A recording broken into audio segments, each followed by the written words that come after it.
वैसे आज जामा मस्जिद में भी जहां यूनिफॉर्म सिविल कोड के खिलाफ बयानबाजी हो रही थी, सड़कों पर पानी था।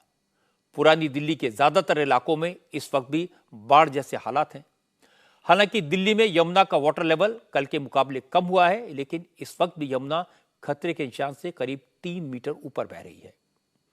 दिल्ली में आज यमुना का वाटर लेवल 208.12 है, जो कल 208.66 तक पहुंच गया था। यमुना में पानी का स्तर तो घट गया है, लेकिन अब दिल्ली में आई बाढ़ को लेकर सियासी बयानबाजी की बारिश शुरू हो गई है। बीजेपी और आम आदमी पार्टी के बीच बयानों की जंग हो रही है। केजरीवाल और उनकी पार्टी के नेता दिल्ली की बाढ़ को बीजेपी की साजिश बता रहे हैं। आम आदमी पार्टी के एमपी संजय सिंह ने भी कुछ कागज लहराते हुए कहा वो पूरी लॉकशीट के साथ आए हैं, सबूत के साथ कह रहे हैं कि दिल्ली को डुबाने के इरादे से ही हरियाणा के हथनीकुंड बैराज से यमुना में पानी छोड़ा गया। अगर हथनीकुंड बैराज से यूपी की तरफ भी पानी छोड़ा जाता तो दिल्ली का यह हाल ना होता। हरियाणा हथनीकुंड बैराज, एक पानी दिल्ली की यमुना में आता है, एक पानी उत्तर प्रदेश के रास्ते जाता है, एक पानी कैनाल के रास्ते हरियाणा की तरफ जाता है। बेहतर यह होता कि बाढ़ की स्थिति थी तो तीनों रास्तों में अगर बराबर की आप पानी छोड़ते तो दिल्ली भी सुरक्षित रहता, हरियाणा भी सुरक्षित रहता और उत्तर प्रदेश का इलाका भी सुरक्षित रहता। लेकिन बीजेपी के मन में जो नफरत और दुर्भावना है, उसके कारण उन्होंने सोचा कुछ भी हो जाए, बस दिल्ली को बर्बाद करना है, यहीं पे पूरा पानी छोड़ दो। और मैं पूरे लॉकशीट के साथ आपको बता रहा हूं, ये आप लोग चेक कर सकते हैं, देख सकते हैं। 9 तारीख से लगातार हरियाणा और उत्तर प्रदेश के तरफ जाने वाले पानी को रोक दिया गया और पूरा का पूरा पानी दिल्ली की तरफ छोड़ा गया। संजय सिंह कौन से कागज दिखा रहे थे, क्या वो वाकई में सबूत थे, ये तो नहीं मालूम, लेकिन आज सुबह से आम आदमी पार्टी के नेता एक वीडियो खूब ट्वीट कर रहे हैं। इस वीडियो में हथनीकुंड बैराज पर खड़े होकर एक व्यक्ति यह दिखा रहा है कि कैसे बैराज का पानी सिर्फ दिल्ली की तरफ छोड़ा जा रहा है, जबकि यूपी की तरफ जाने वाली नहर सूखी पड़ी है। कहने का मतलब यह कि अगर हथनीकुंड बैराज से पानी यूपी की नहर में भी छोड़ा जाता तो दिल्ली की तरफ छोड़े गए पानी की मात्रा कम होती और दिल्ली के ऐसे हालात ना होते। वो वीडियो भी आपको दिखा देता हूँ। आज हम खड़े हैं हरियाणा के हथनीकुंड बैराज पर, जो हल्का जगाधरी में पड़ता है। मैं आपको दिखाना चाहता हूँ कि ये हथनीकुंड बैराज है। ये जो पानी है सारा दिल्ली की तरफ जा रहा है यहाँ से। साथ ही मैं आपको दिखाऊंगा कि यहाँ पे इससे एक पानी और डाइवर्ट किया जा सकता है। ये जो पानी है ये यूपी की साइड, सहारनपुर साइड एक नहर जाती है, तो उसमें ये डाइवर्ट किया जा सकता है। सारा पानी दिल्ली की तरफ जा रहा है। अब मैं आपको हम देखते हैं कि क्या इधर जो सहारनपुर की तरफ यूपी में जो नहर जाती है उसमें भी पानी है। ये सहारनपुर यूपी को ये नहर जाती है साथ में, जो हमने आपको दिखाया था। 14 जुलाई फ्राइडे के दिन मैं यहाँ खड़ा हूँ सुबह। अब आप देखिए ये नहर बिल्कुल ही सूखी है। जब हमने लोगों से पता किया तो वो कह रहे हैं कि अमूमन इस नहर में पानी चलता है, पर पता नहीं 2-3 फ्लड की वजह से सारा पानी दिल्ली की तरफ डाइवर्ट किया गया है, कोई भी पानी यूपी की साइड नहीं छोड़ा गया। अब मैं आपको वो फ्लो दिखाता हूँ जो दिल्ली की साइड जा रहा है पानी, सारा के सारा। इस साइड से मैं आपको फ्लो दिखा सकता हूँ। ये सारा यूपी की साइड ये है, ये सारी नहर सूखी है और साथ ही जो फ्लो है ये वो पानी है सारा के सारा जो दिल्ली को जा रहा है। इस मसले पर आम आदमी पार्टी के नेताओं के आरोपों का जवाब हरियाणा के मुख्यमंत्री मनोहर लाल खट्टर ने दिया। खट्टर ने कहा कि बाढ़ जैसी प्राकृतिक आपदा में राजनीति का अवसर खोजना ठीक नहीं है। खट्टर ने कहा कि हथनीकुंड बैराज में इस बार बहुत ज्यादा पानी आया, हरियाणा में बारिश ज्यादा हुई, इसलिए पानी छोड़ना मजबूरी थी और जब जब पानी छोड़ा गया दिल्ली सरकार को वक्त रहते एडवांस में इसकी जानकारी दी गई, इसलिए इस मामले में आरोप लगाना ठीक नहीं होगा। पहले तो मेरा कहना है कि ये पानी जैसी आपदा, फ्लड जो आया है, ये एक नेचुरल कैलामिटी है, प्राकृतिक आपदा है, इसमें राजनीति नहीं करनी चाहिए, ऐसा मेरा कहना है। दूसरा, पानी जो एकदम बरसा है वो अनएक्सपेक्टेड था, इसके लिए पूर्वानुमान भी इतने नहीं थे। जहां तक पानी छोड़ने की बात है, ये हमने केजरीवाल जी को बताया भी है कि ये पानी वहाँ बैराज है, वो कोई डैम नहीं है। डैम पर पानी को रोका जाता है, बैराज पर पानी रोका नहीं जाता है। बैराज पर तो एक सीमा में उसको थोड़ी मात्रा में रेगुलेट कर सकते हैं। बैराज की कैपेसिटी 1 लाख क्यूसेक है। 1 लाख क्यूसेक से ऊपर जो आएगा नेचुरली वो जाएगा, उसको रोकना कठिन है। और उस पानी के वहां से फ्लो करने के बाद सबसे पहले तो पीड़ित हरियाणा स्वयं ही है कि हमारे अपने जिले, चाहे उसमें यमुनानगर जिला हो, करनाल जिला हो, पानीपत है अथवा सोनीपत है, उसके बाद जाके दिल्ली की बारी आती है। तो हम स्वयं भी प्रभावित हैं। उनको इस प्रकार का विषय नहीं रखना चाहिए कि पानी ज्यादा छोड़ा गया है। जितनी सीमा उसकी रोकने की होती है वही रोकती है, ज्यादा पानी उसमें आता ही है।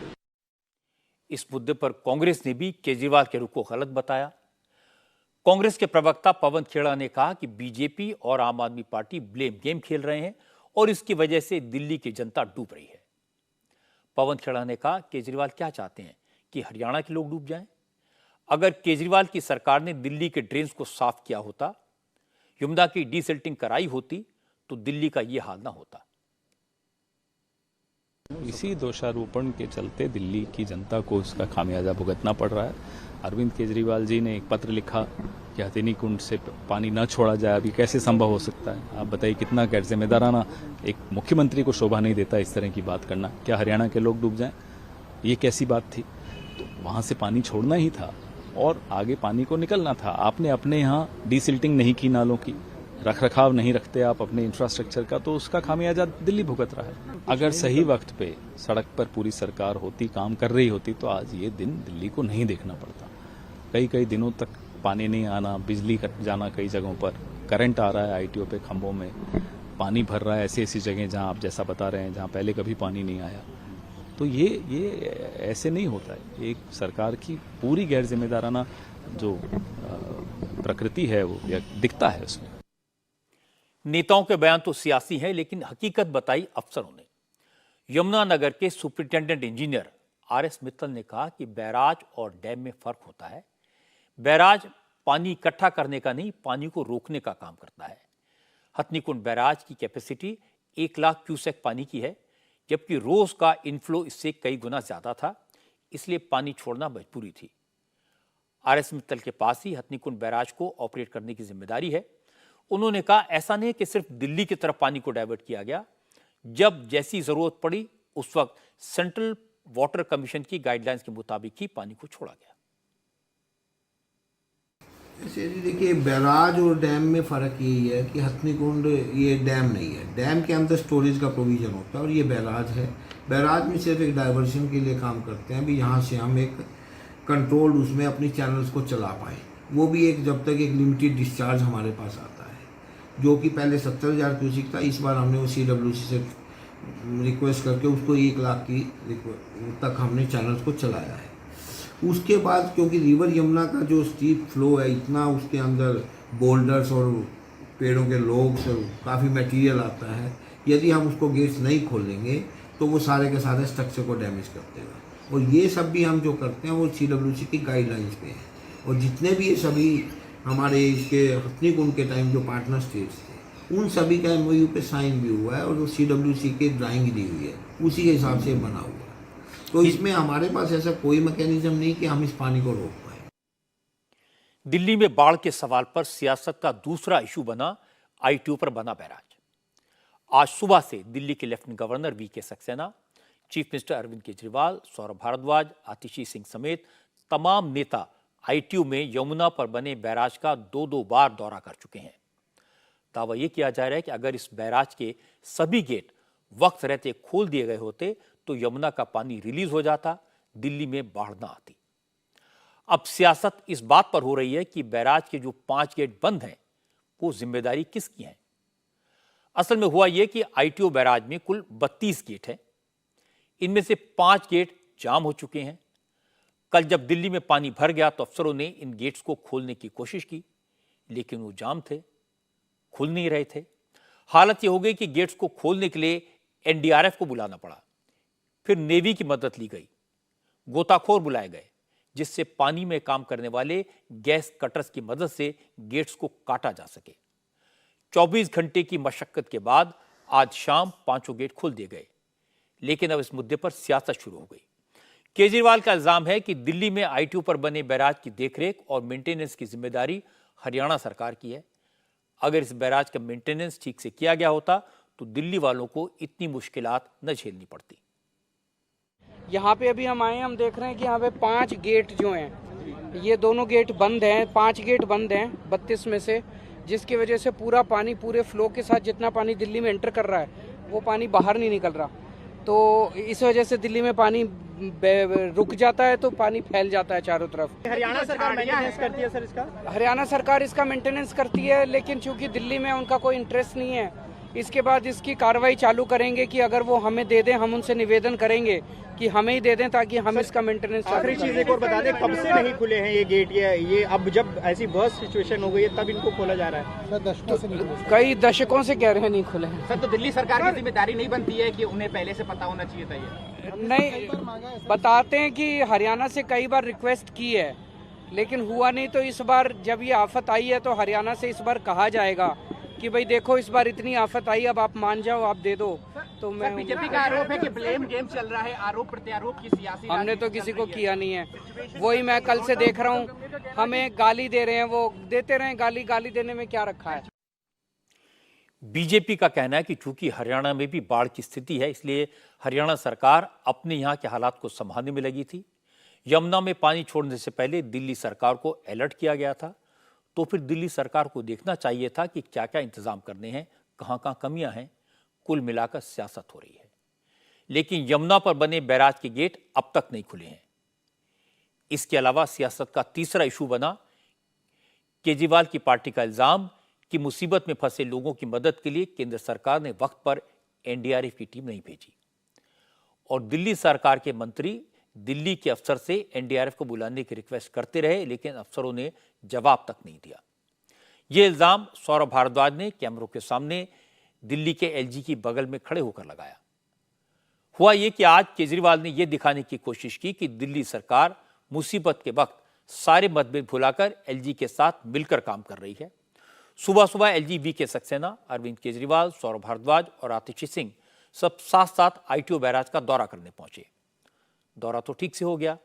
इसके बाद सभी नेता कैमरे के सामने आए। एलजी ने सबको साथ में खड़ा किया। वीके सक्सेना अपनी बात कह रहे थे। इसी बीच केजरीवाल के बगल में खड़े सौरभ भारद्वाज ने कहा, साहब एक निवेदन है, दिल्ली सरकार के अफसर मंत्रियों की बात नहीं सुन रहे। वो रात भर अफसरों से एनडीआरएफ बुलाने की रिक्वेस्ट करते रहे, लेकिन किसी ने जवाब नहीं दिया। सौरभ भारद्वाज की इस हरकत से एलजी नाराज हो गए। उन्होंने संयम बरता। कहा वो भी इस तरह की कई बातें कह सकते हैं, लेकिन ये वक्त सियासत का नहीं है।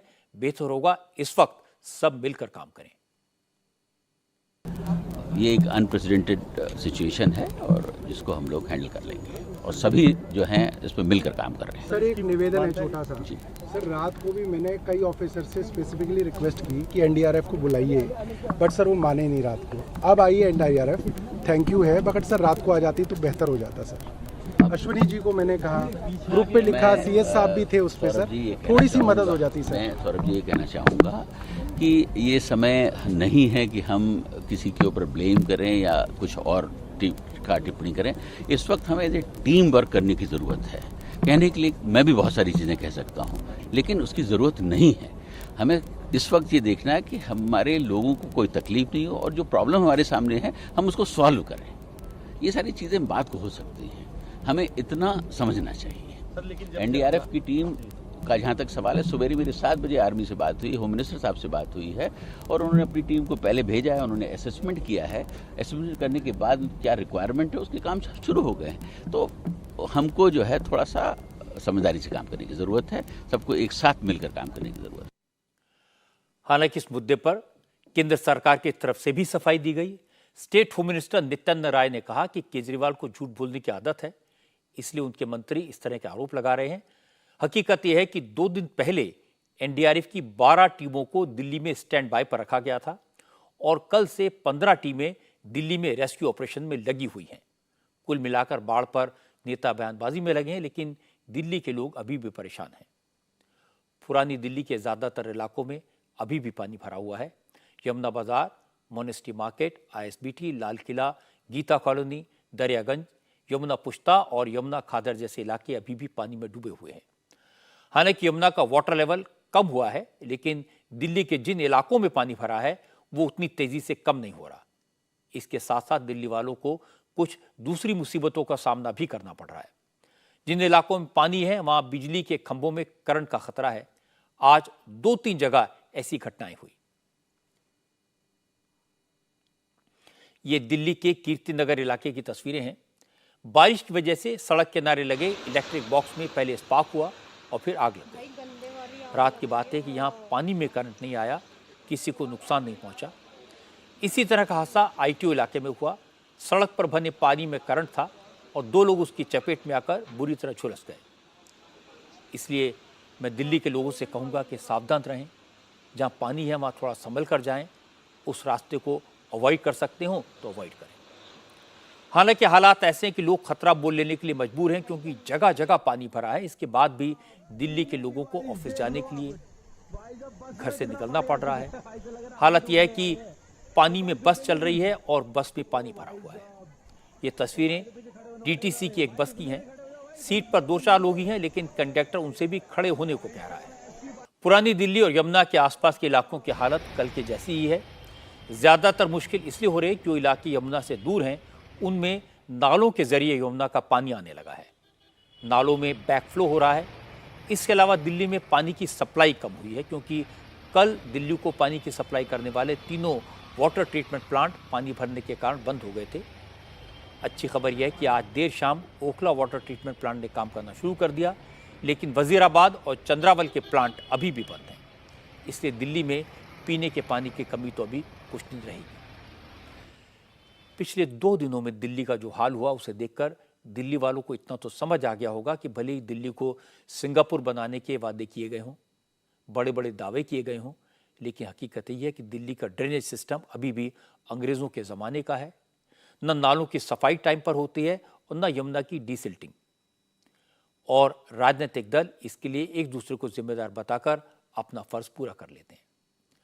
जब दिल्ली वाले मुसीबतों का सामना कर रहे थे, ऐसे वक्त में भी नेता सियासी स्कोर सेटल करने में लगे थे, और ये सबसे ज्यादा दुख की बात है। इंडिया टीवी हर वक्त हर जगह डाउनलोड करने के लिए सर्च करें India TV news Google play store या ऐप स्टोर पर।